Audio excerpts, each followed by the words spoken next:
How to switch Roblox account in mobile app. Hey everyone, welcome back to the channel. In today's video, I'll show you how to switch Roblox account in mobile app. So now without further ado, let's get started.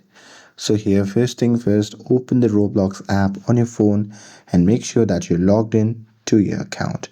And now here once you're inside the app, you can just tap on more option which can be seen in the bottom right corner of the screen. And now here once you see the interface like this, simply scroll down all the way to the bottom and there you can just tap on the option labeled as switch account.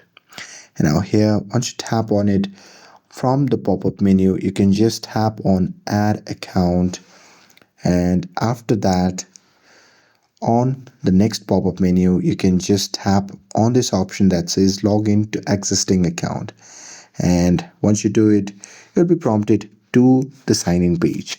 Now here you can simply enter your username, and here once you're done entering the username you can just tap on next, and there on the next page you can simply enter the password of other account, and once you're done with it you can just tap on login, and that's it.